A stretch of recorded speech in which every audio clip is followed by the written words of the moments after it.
Au nom de l'amitié franco-allemande, je vous emmène quelques jours à Berlin.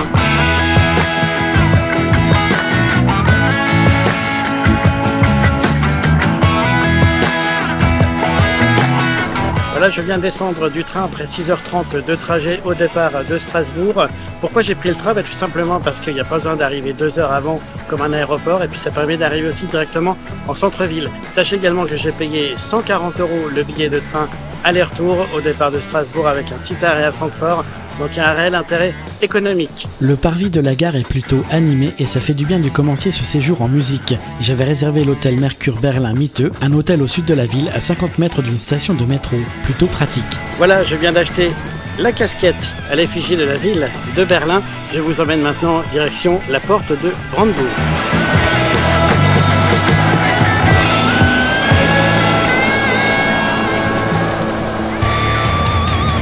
La porte de Brandebourg est la première excursion pour tout visiteur de Berlin. Inaugurée en 1691 à côté de la Pariser Platz, la porte de Brandebourg symbolise le triomphe de la paix sur les armes. En 1946, avec la division d'après-guerre de l'Allemagne et de Berlin, la porte de Brandebourg fut incluse dans le secteur soviétique. Lorsque le mur tomba, 100 000 personnes se rassemblèrent sur place en 1989.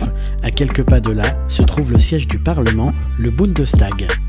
Le dôme du Bundestag peut se visiter gratuitement, il faut juste réserver à l'avance. Construit à la fin du 19e siècle, le Reichstag a été incendié en 1933 et lourdement bombardé durant la Seconde Guerre mondiale. Depuis, il a été reconstruit et a été orné d'une coupole de verre.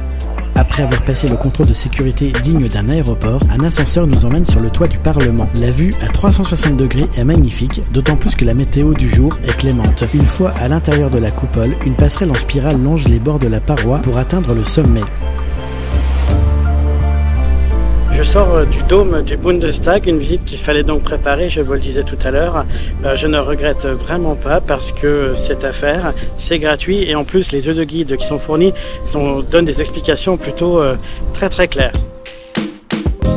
En Allemagne, on respecte les feux bicolores pour les piétons. Rouge, on ne passe pas, vert, on traverse et c'est Ampelmann qui donne le signal. Ampelmann, c'est un personnage qui a été créé en 1961 et qui devait disparaître en 2008. Un mouvement de protestation s'est constitué pour ne pas le supprimer des feux de signalisation car il représente la seule trace de l'identité est-allemande. Depuis, il a été généralisé et plusieurs boutiques Ampelmann ont fleuri à Berlin. C'est devenu un véritable produit de marketing, il y en a pour tous les goûts. Je viens de sortir du métro pour aller au checkpoint Charlie. C'est un point qui marque une frontière entre Berlin-Est et Berlin-Ouest, frontière qui a été supprimée, comme vous le savez, par la chute du mur de Berlin.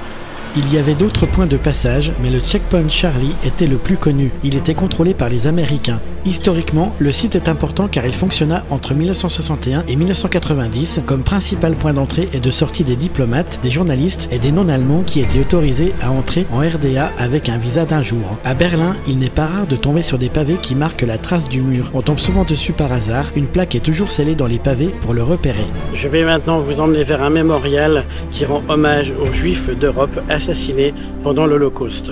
Le mémorial aux Juifs assassinés d'Europe se trouve à la place d'un ancien no man's land qui bordait autrefois le mur, non loin de la porte de Brandebourg. Cet ensemble monumental est dédié aux 6 millions de victimes juives du génocide perpétré par les nazis durant la Seconde Guerre mondiale. Impressionnant par sa sobriété et sa couleur uniformément grise, il comporte un centre d'information situé en sous-sol.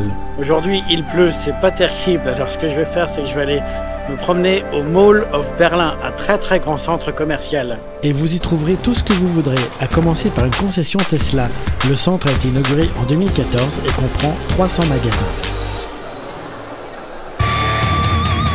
Direction désormais l'exposition permanente Topographie des terreurs qui retrace l'histoire de l'ancien quartier gouvernemental nazi et son régime de la terreur instauré par les nationaux-socialistes de 1933 à 1945. Ici ont été prises de nombreuses décisions de persécution et de destruction. Cette exposition met le doigt sur les services centraux SS, l'omniprésence de la police dans le régime et leurs crimes en Europe. Les images sont très dures et illustrent l'horreur de ce régime. En sortant du musée, on peut apercevoir une partie du mur de Berlin. La visite extérieure du site comprend 15 arrêts conçus pour compléter l'exposition permanente du musée. C'est très poignant. Voilà, je sors de la topographie des terreurs, un site complètement gratuit qui retrace toute la période entre 1933 et 1945. une période très difficile qu'ont subi les Allemands et une grande partie de l'Europe. Je recommande évidemment ce site, d'autant plus qu'il est entièrement gratuit.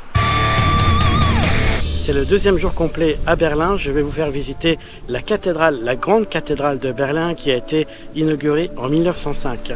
La cathédrale de Berlin, en allemand Berliner Dom, est la plus importante église luthérienne de la ville. Une luxueuse coupole coiffe le dôme, encadrée de 4 grandes tours. Le droit d'entrée est à 7 € et il permet de découvrir ses mosaïques, ses statues et une crypte de la dynastie prussienne des Hohenzollern. Elle n'a été achevée qu'en 1905, sous le dernier empereur allemand Guillaume II. Endommagée durant la Seconde Guerre mondiale, elle est restée fermée à l'époque de la RDA et a rouvert après sa restauration en 1993. Après avoir franchi les presque 300 marches qui mènent à la coupole, une vue magnifique se dégage, surplombant Berlin et ses alentours.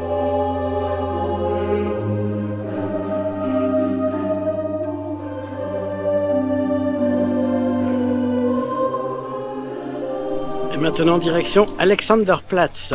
L'Alexanderplatz est l'une des places les plus célèbres de Berlin et c'est assurément la plus grande. Son nom rend hommage au tsar Alexandre Ier qui visita la capitale du royaume de Prusse en 1805. Cette place est très animée. En arrivant, je tombe sur une scène un peu particulière, un shooting photo pour le mois dénudé. 300 000 personnes s'y croisent chaque jour. On y trouve de nombreux commerces et de nombreuses animations de rue. C'est sur cette place qu'a été construite la tour de télévision en 1965. Elle mesure 368 mètres. Il est possible de monter jusqu'à l'observatoire moyennant la somme de 24,50 €. En voulant aller à la Gendarmenmarkt, j'entends de la musique au loin, ce qui m'interpelle. En fait, c'est la Gay Pride de Berlin. Et je me retrouve au milieu d'une ambiance complètement déjantée, au milieu de camions sonores transportant les festivaliers. Une grande surprise et une grande première pour moi.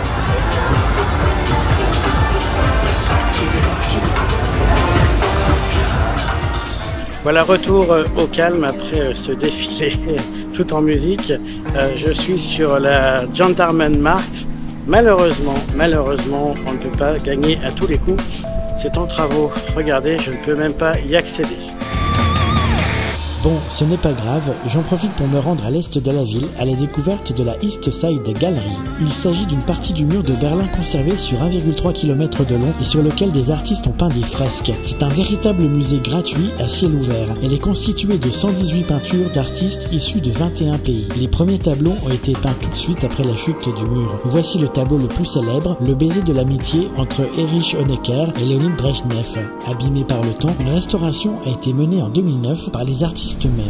Direction désormais le nord de la ville pour visiter le mémorial du mur de Berlin. Il se trouve sur la Bernauer Straße qui fut l'un des symboles de la ville divisée. Le tracé du mur interrompait brutalement cette rue. Les façades sud de la Bernauer Straße servaient également de frontière. La pelouse recouvre ce qui était autrefois le No Man's Land, appelé le couloir de la mort. Le monument rouillé comprend les noms et les photographies des victimes qui ont été fusillées en tentant d'escalader le mur. Au bout de la rue, une chapelle de forme ovale a été reconstruite au même endroit où une église a été partiellement détruite pendant la Deuxième Guerre mondiale. Les traces sont visibles au sol. Il s'agit de l'église de la Réconciliation. La chapelle de la Réconciliation reconstruite a été inaugurée en 2000.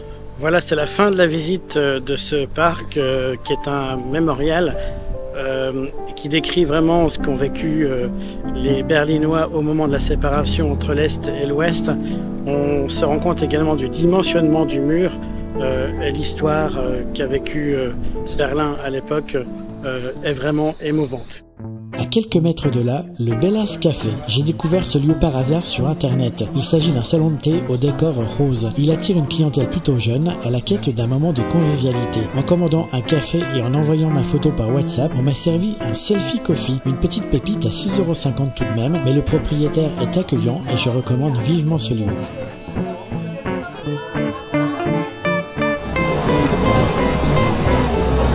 C'est l'avant-dernier jour à Berlin et aujourd'hui je vais me promener sur la Kurfürstendamm. C'est le quartier commerçant par excellence. On pourrait comparer aux Champs-Élysées à Paris. Toutes les grandes marques de luxe sont présentes. En ce mardi matin, c'est plutôt calme. Et au milieu de la rue, une église détruite attire mon regard. C'est l'église du souvenir de Berlin. Durant la Seconde Guerre mondiale, l'édifice a été en grande partie détruit la nuit du 22 au 23 novembre 1943 pendant un bombardement aérien de la Royal Air Force. Il ne reste que peu de choses de l'ancien bâtiment. L'intérieur l'intérieur est magnifique. Les fresques abritent une exposition sur l'histoire du monument. À côté, la nouvelle église fut construite suite à un concours d'architecture lancé en 1957. À l'origine, le projet prévoyait la démolition complète de l'ancienne église, mais devant l'opposition de nombreux Berlinois, un compromis a été trouvé et la tour en ruine a été conservée. Les vitraux du nouveau bâtiment furent réalisés par Gabriel Loire, maître verrier établi à Chartres. La Kurfürstendamm, c'est aussi un centre commercial. Le Rampa Center abrite une curiosité, une horloge construite par le professeur Giton. Les minutes se lisent sur la colonne de gauche, chiffres de 10 à 60, les heures sur la colonne de droite, chiffres de 1 à 12. Le balancier est entretenu par l'écoulement de l'eau dans la coupelle supérieure. À 1h et à 13h, tout le système se vide et le cycle recommence. Impossible de passer un séjour à Berlin sans goûter le Currywurst. C'est le dernier jour à Berlin avant le départ demain. J'ai réservé 1 heure de croisière sur la Spree. Je vous y emmène. Pour une vingtaine d'euros, la croisière permet de découvrir les principaux monuments de la ville en offrant un point de vue inhabituel. Les commentaires sont en allemand et en anglais, mais ils sont facilement compréhensibles. Nous naviguons à proximité des principaux lieux, l'Elo Musée, le Bundestag, la tour de télévision et beaucoup d'autres encore. Et enfin, non loin de l'hôtel où je séjourne, le bunker. Construit en 1942, ce bunker possède des murs de 4 mètres de large et c'est précisément là qu'Adolf Hitler s'est réfugié pour s'y donner la mort le 30 avril 1945.